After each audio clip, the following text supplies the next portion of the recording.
Hey, I just want to touch on the state of ECHL officiating and give my thoughts on it. The stance has changed a little bit, and I just want to give you guys my 2 cents on the officiating what it's become. This year, honestly, I haven't had a whole lot of problems with a lot of the officiating that the ECHL throws out there.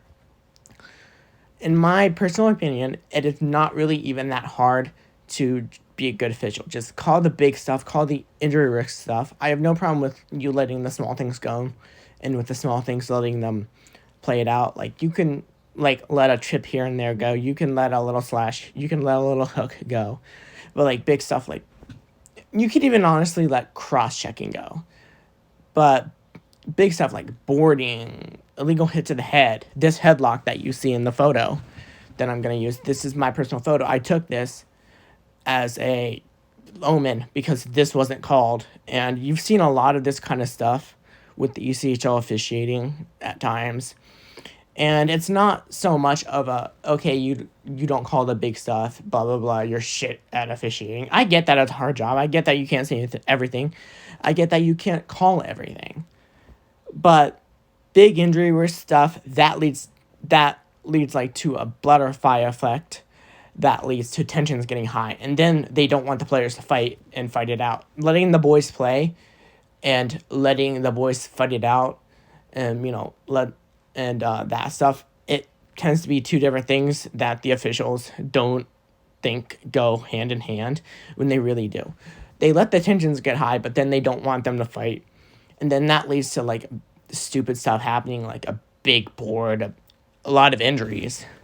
And if you don't let the guys fight, you could be putting your linesmen or lines people in this matter, because there are female linesmen now. You have to keep that in mind. There are female linesmen, so I'm going to start using lines person here. Lines people, you're putting them in a bad situation or in a dangerous situation, because if they're trying to break up fights and stuff, and I've seen this a lot in the ECHL. As soon as the gloves are down, I feel like the linesmen and referees just need to let them fight, but they want to get involved as soon as the gloves are off. Well, even after the gloves are off, if you rush in before the gloves are off and keep it and kept pushing and shoving to a minimum, I can get that. That letting the tensions get high, and then not letting them fight it out that way. If you're on top of it like that, I have no problem with that. But you're putting your lines people in the way of harm if the gloves are already down and punches are already flying. And I get that hockey is a dangerous game, but that's just an unnecessary risk that I don't even know who the ECHL director of officiating is, or whoever the hell runs the Department of Player Safety. But the Department of Player Safety has made a lot of really great strides lately with their officials, because they have gotten better. They have it was almost every game just a few years ago where I felt like the referees were losing control and just all needed to be cleaned of house. So yeah, I feel like there are definitely steps that can be made to better the officials and better the situations where you are taking more safety into account. But I'm pretty happy with a lot of the officiating this season. Yeah, there are blown calls, but there's blown calls everywhere. Tim Peel, Wes McClawley, even in the freaking Stanley Cup Finals, you've seen blown calls. Officiating isn't always going to be 100% perfect no matter what league, no matter what year, no matter what situation you're in. I get that. And that's understandable. I'm not expecting perfection out of these officiating.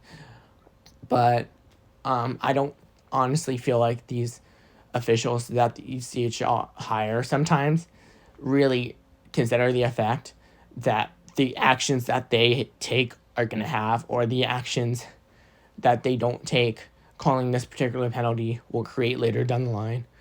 And they don't realize how important their position is, because at the end of the day, it's a hockey game.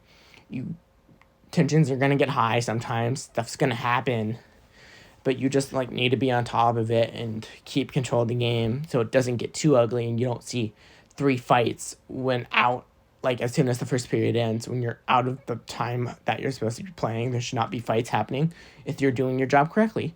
And that happened to the Cyclones and Nailers. I believe it was the first time we met that happened. It was Colton Waltz, Nick Boca, and I can't even remember the third guy.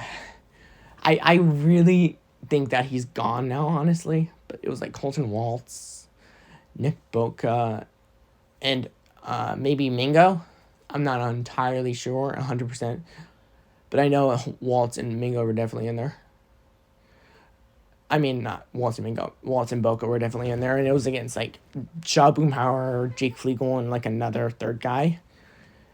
And, like, you just cannot be letting that happen. If the period ends and there's still fights happening, 3 fights happening, then you need to take a step to, like, look at how you're officiating the game and adjust. Mid-game adjustments, I believe, should be a thing for officials.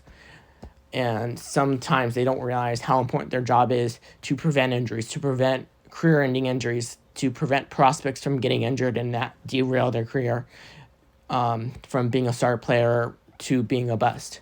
Sometimes officiating and injuries can be that defining factor of if the player is a bust or if they can make their way out from the ECHL prospect-wise and have a longevity type of career. That's just my 2 cents on the position that the ECHL officiating is in right now. You guys don't really have to agree with me. I don't care if you agree with me. Feel free to debate anything I'm saying here in the comments, though.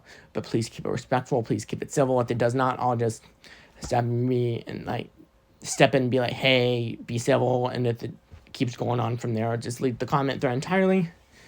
But, yeah, feel free to put your thoughts in that comments, because this is just my personal opinion. Feel free to put yours in there, and we can have a civil conversation about it.